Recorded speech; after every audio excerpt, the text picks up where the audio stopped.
All right, hello everyone. Coach Aaron here.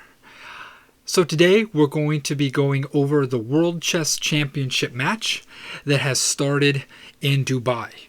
The world champion Magnus Carlsen, there on the left, is defending his title against Aaron Nepomniachtchi from Russia, and he's on the right of your screen.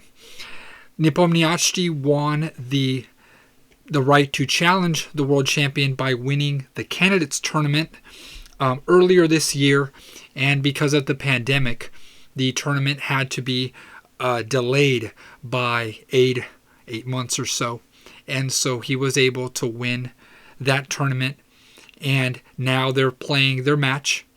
The first game and the second game have already taken place, and both have ended in draws. We'll go over the games with you.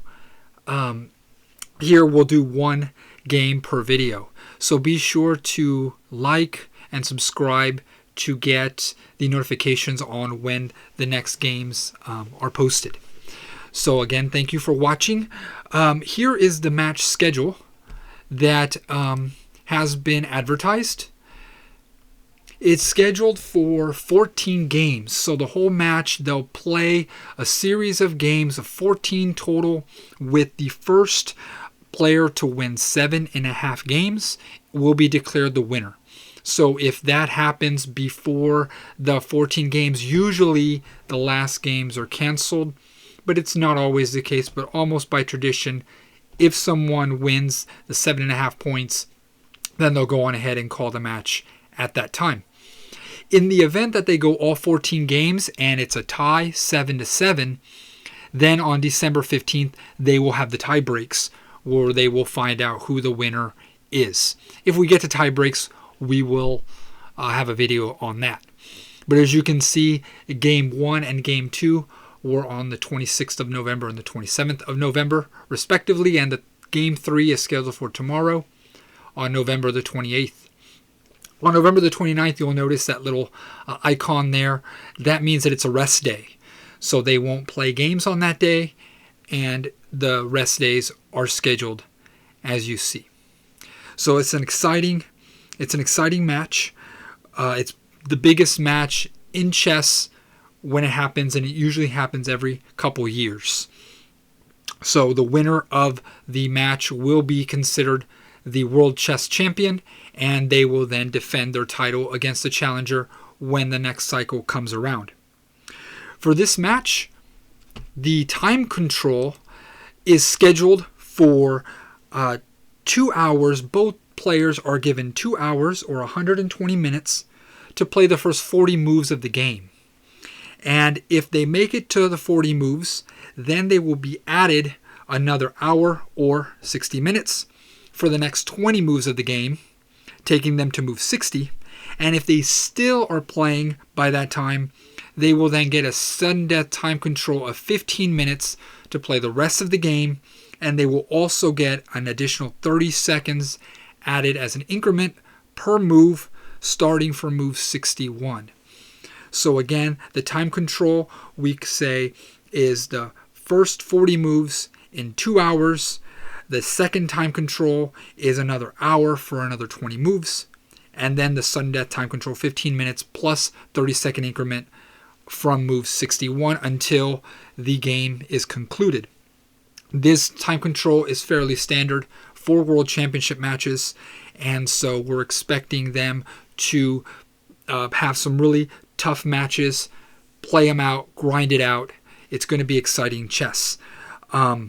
If one of the players doesn't meet the time control, that is, if they run out of time before they get to the specified move, either move 40 or move 60, then they lose the game. So they have to make all their moves within the set amount of time. And then once they get into sudden death time control, they have to keep making moves to keep getting time. And if they run out of time, they lose the game. So here is a shot from the match. This was taken during Game 1. You see Nepomniachtchi there on the left. He began the match with the white pieces, and Carlsen, the defending champion, on the right, was with the black pieces. So today we're going to jump right into the game. I will show you, we will walk through it, and I'm not going to give too much commentary. As I go through, I'll explain the moves, but the deeper commentary we'll have to save for another day, just because these are really long games.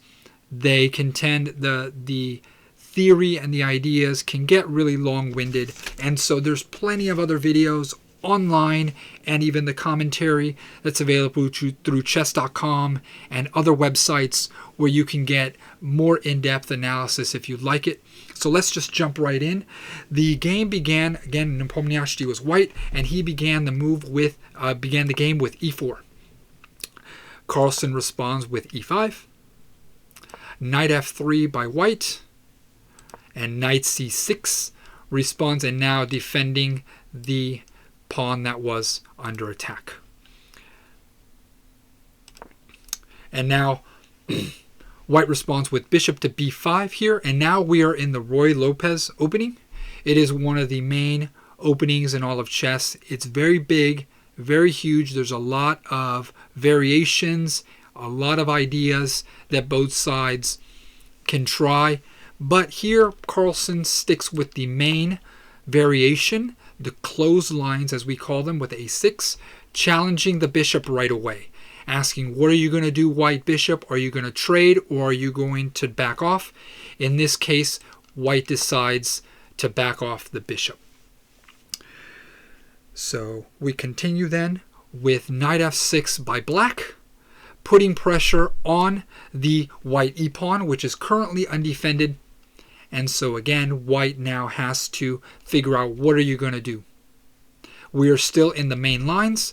White castles kingside, and thus you might say that there is a weak pawn here that's a free pawn, but it's not really free, because very simply white can defend it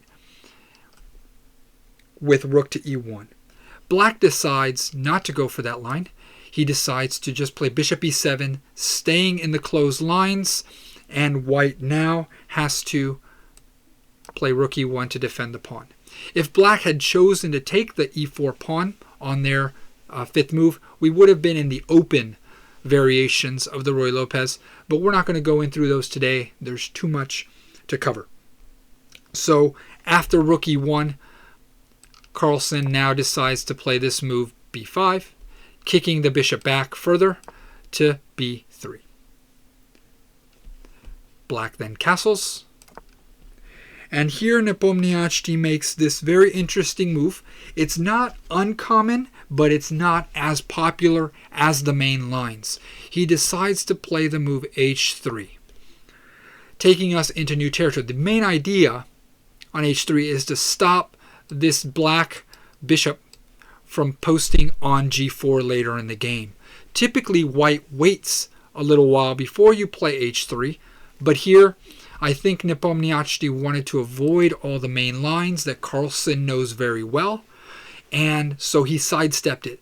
The only drawback is, as we will see here momentarily, is that this bishop on b3 has nowhere to go, and black is going to take advantage of this right away by playing the move knight a5. Now knight a5 is threatening the bishop on b3. We call this the Spanish bishop. And so now white takes in the center, the pawn on e5, but then the knight takes on b3, and now white has lost what we call the Spanish bishop.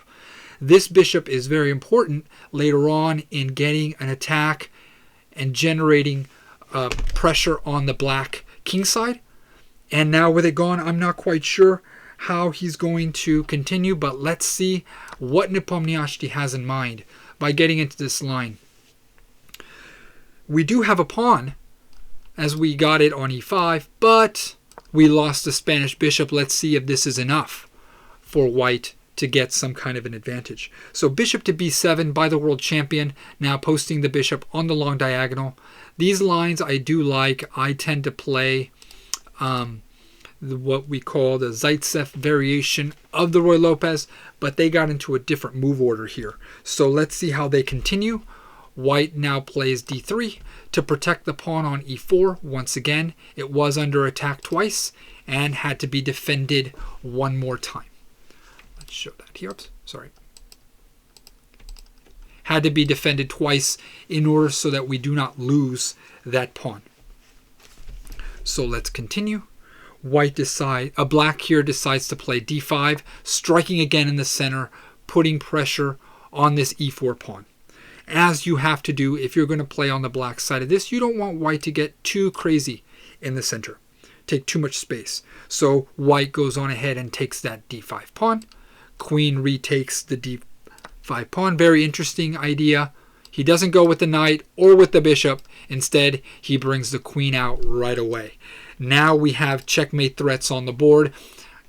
I'm sure this was all analyzed before. These are well-known variations. So certainly white was not rattled by this. He could have predicted it. So he plays queen f3, now blocking and protecting against that checkmate threat, offering the exchange of queens. If queens come off the board really early in these high-level competitions, it could very easily end in draws. But here, black doesn't go for an exchange of queens, plays bishop to d6, now putting pressure on the knight on e5, and then saying, okay, if white, you want to trade queens, then he's going to have the development advantage, because you notice that white still has to develop on the queen side. So in gaining the pawn on the white side, we do lose a little bit of time. So let's see how the game continues. White plays king to f1. And then black plays rook on f to d8. I'm sorry, rook on f to b8. Bringing the king rook, sliding it all the way over to the queen side. So now black definitely shows the intention that they want to play on the king side and start putting pressure on this, on the queen side, start putting pressure where white is not developed, where white is not ready to defend. Now white trades the queens in the center, and black retakes with the knight. Very nice place for the knight in the center of the board. Hopefully black is hoping to get some activity against the white position. White counters with bishop to d2 now, developing the last piece and preparing to bring out the knight in a later stage. Black goes on ahead and strikes with c5, getting the queen side pawns moving forward. These are common ideas on the black side of the Roy Lopez, getting the queen side mobilized forward and trying to take advantage of the fact that white is not finished bringing out all his pieces on that side of the board. The knight backs off to f3 by white, just so that there's no exchanges there, maybe trying to bring it to a better square. And now black brings his rook back over to d8 in order to maybe put some pressure on the d3 pawn in the event that later this c3 pawn comes forward. The d3 pawn will be hanging.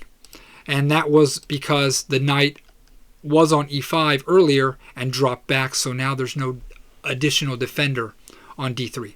So rook to d8, trying to slow white's advances down. Black continues with knight to b4. Oops. I'm sorry, white continues with knight to c3, bringing in the last piece. And now white's fully developed, offering the trade of knights in the center, but black decides not to trade. As we see in higher level chess, sometimes trading is not the best. This knight on d5 for black is a really strong knight. We don't want to give it away too easily. At least Carlsen decided not to give it away too easily and instead decides to attack. He plays this move, knight to b4, trying to keep the position active, getting the bishop open on this diagonal now, putting pressure. And also, but the biggest threat here is on the c2 pawn. Knight is threatening to take on c2 with a knight fork on these two rooks that are not very well placed here. So white now has to deal with these threats. He decides to play rook on e to c1 with this rook. It's interesting because this rook, I felt, was really well posted on e1. It was on the only open file on the board. It should have been a strong one, but I don't believe that the other rook would have been better. Let's just go back really quickly just to show the idea. If rook plays to c1 here, defending this way, black does have this annoying move. Oh no, he doesn't. Sorry. He could get annoying later on. He could get annoying later on. Right now the knight is guarding a2. But if the knight ever moves away or is traded off, then you have this knight to a2 idea. So black, my apologies, he couldn't go too crazy right away, but it could get nasty later on. So that was the idea. So white decided not to play that way, not to allow the knight to jump to a2 later by playing rook, the other rook to c1. So we do have to watch our pieces and make sure that we move with the correct ones, anticipating the opponent's moves in the future. So now black plays rook to c8. Now I think the idea might be to start getting the pawns moved forward later on and supporting them somehow, breaking open these lines for the rook. The rooks need open lines, so we're going to have to push the pawns at some point and get them traded off. So white continues with knight e2, and this is what I was alluding to earlier with the move knight a2. Now with the knight moving out of the way, the a2 square would have been open for the knight to incur, and so this is why white had moved with the e rook instead of the a rook. So knight e2 by white, and black decides to respond with knight c6. The threat against c2 had already been defended, and so Carlsen decides to retreat his knight and maybe get it to a better square later on. So we just have some maneuvering going on right now. Bishop to e3 by white, bringing in the piece to a better square. And now knight to e7, continuing the maneuvering by black. Now the knight has much better squares than he did on c6. We have d5 available and maybe f5, depending on the situation. So let's see how they continue. Bishop to f4 by white, now offering the exchange of dark square bishops. You'll notice that black does have the two bishops, which is considered an advantage at higher level chess. So I think what Nepomniachtchi wants to do is trade off a set of bishops and maybe not allow them to get too powerful later on. And because the king has already been on f1, there's no coverage. If the dark square bishop is unchallenged on this diagonal, it could get kind of strong later on. So I think he just wants to try to trade it off. But Carlsen decides to trade off the light square bishop first. Very interesting, because after the natural recapture, g takes on f3. Now white has this weakened pawn formation on the king's side. Doubled pawns tend to be a weakness as the game continues, but ultimately black would have to find a way to attack them. And you also notice that there was also the doubled pawns from earlier in the game also. So white's pawn structure is looking a little unhealthy right now, and so this is how I think Carlsen decides that he wants to play this as pieces come off the board with bishop to f4, and then knight takes on f4. Now, these pawns are going to become weaker if white is not careful. So I think you could say that definitely white trying to get out of the opening with some kind of advantage hasn't really worked. Even though he's up a pawn, he can't really gain an advantage here. So rook to c6 by black, now getting some activity with the rooks. Since the bishops are now gone, they can be more useful. Rook back to e1. Again, getting on the only open file in the board. This is a good rook. And also the knight now is under attack and undefended, and so Carlsen decides to move it to f5. Perhaps looking at the d4 square later on, which again would renew the threats on c2. So white counters that idea by playing c3. Now no more knight to d4 ideas for the time being. And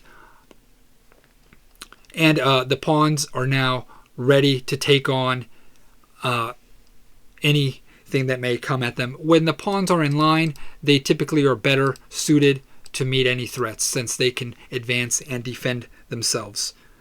Knight to h4 by black, going after the weak f3 pawn. So Carlsen, not wasting any time, saying let's attack your weaknesses. And so Nepomniachtchi has to defend here with rook e3. Probably better than moving the king to e2. You don't want your king in front of your pieces. So rook e3, very wise choice.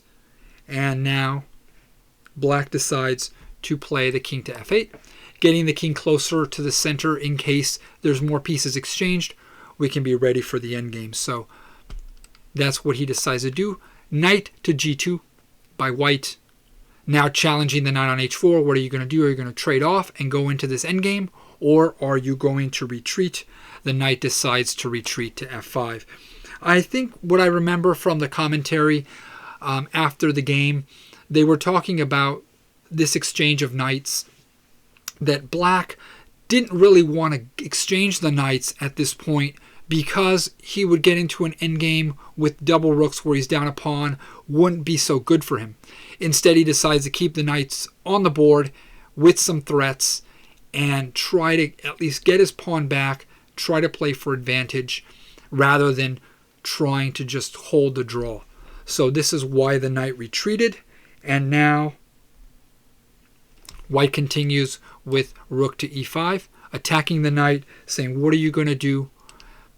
Black decides to defend the knight with g6, as it's a good, the f5 square is a good post for the knight. So we just defend him, and white continues with knight e1, because the pawn on d3 was undefended. So it had to be defended. Knight e1 for the moment holds the pawn in place. Now black decides to remaneuver the knight with knight to g7, possibly looking at knight to e6 ideas later on. So a little dancing going on. Rook drops back to e4 by white. And now f5 by black. Advancing the pawns, getting aggressive, kicking this rook around the board. Even though the rook is on the only open file, not very safe and exposed to attacks, so Carlsen takes advantage of that. Rook drops back to e3. And now Carlsen continues with his plan with knight to e6. It is defended by the rook, so there's no danger to him, even though the pawn is on f5. White drops back, knight to g2, keeping the knight off of f4, and also getting ready perhaps to reposition the knight, as the knight, I feel, is in the way, because at some point we would like to double our rooks, and so the knight would be in the way, so it makes sense he would go there. And knight to c2, unfortunately, would run into the problem that no good squares on the queen side. So that's why the knight goes back to g2. Carlsen now continues with the aggressive b4. Now he's saying, okay, my pieces are right where I want them. I've got pressure on the d3 pawn, keeping your rook in place. And if you were to push the pawn forward, then I'd have another beautiful outpost for my knight here on d4. So really, black has the opportunity to get aggressive and start exchanging pawns on the queen side. And really, if the pawns are traded off, this weakness would become more pronounced. So white decides not to trade off and instead bring the king to e2, closer to the center, in the event that we start getting into an endgame. The king is going to have to be involved in this position. So rook then plays over to b8, as now there's ample coverage on the d3 square. Now the threat is, if we exchange pawns on c3, then the b3 pawn will be weak. because we have this nice file for the rook. So placing the pieces as best as we can. The king comes over to d2 by white. He's got to lend some support to his pawns. Pawn goes on ahead and captures on c3 with check. The first check of the game, I believe. Now the b pawn takes on c3. And then the rook munches on the pawn on b3.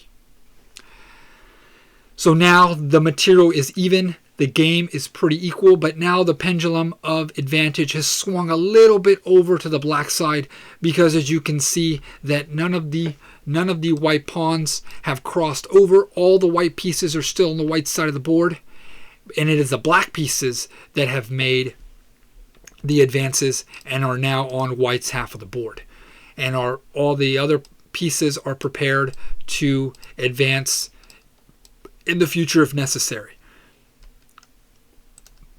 So white continues with king to c2, attacking the rook. The rook backs off to b7.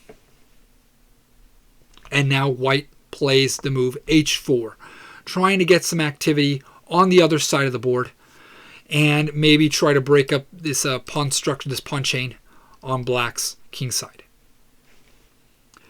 King plays to f7 by black, bringing the king up to support his pieces, and now white plays the rook to e1, the rook on e to e1. I'm not quite sure. Maybe he's trying to swing his rook over to the king side. Certainly, he probably doesn't feel very safe here in the event that sometime later black plays f4. That he doesn't want to open himself up to any combinations. So now with the rook backing off, the black king advances to f6.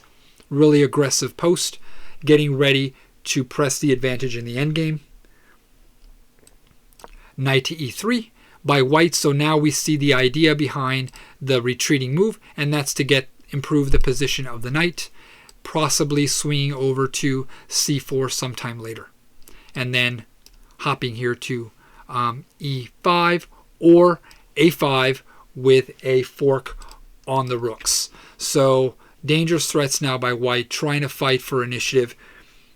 And so black has to deal with these threats. So he plays rook to d7. Again, resuming pressure on the d3 pawn in the event that the king has to step away. And white continues with this plan of knight to c4. So now big time threats on e5 if black is not careful. So he plays rook to e7, not allowing any of those ideas. White still plays to e5, attacking the rook on c7. And the rook plays over to d6. So all the black pieces are safe. They've all remaneuvered to better squares, and they're all kind of hunkered in this little formation, all supporting one another, working as a team. The white knight now retreats to c4, once again attacking the rook on d6, putting the question to black, okay, how can you improve your position now? You have him in a good formation, but this knight on c4 has become really powerful. The rook plays back to c6, and here we see something that happens very often in high-level chess. The knight returns back to e5, and we have a repetition of moves after rook to d6. So here, black is saying, okay, I'm going to repeat one move. Are you going to now, white, are you going to find a better square for your knight? Are you going to find a better plan? Or are you going to keep repeating moves? And here on move 45, Nepomniachtchi decides to, in fact, repeat the moves. Knight to c4, once again saying, yeah, I don't have a better plan here. This knight is just going to drop back, renewing the threat on your rook and c6. And here, the two players agree to a draw, as black is just going to go back to c6. The knight will return, and by chess rules, they can't keep going back and forth like this. Once the position repeats 3 times, then it will be a draw. So instead of repeating, they just go on ahead and agree to the draw, as neither side really can gain any more advantage in this position. It was an exciting game. It went back and forth, a lot of good ideas by both players. Yeah, the opening could have been a little bit better for White. Nepomniachtchi did mention this in the press conference afterwards, that he just really didn't feel that he had much going. And even though Carlsen did get some play after the opening and into the games, he also felt that the opening wasn't very good for White, but he had a little bit of pressure, and he definitely played it as best he could. And so it was a great game and peaceful result, but nonetheless, for the first game of the World Championship, starting off with a draw is always can be expected. Neither player really wanted to start off with a loss, so that's why they really didn't push any harder. So thank you so much for watching this coverage of the first game of the World Chess Championship. Stay tuned for the rest of the games as they become available. Thank you so much.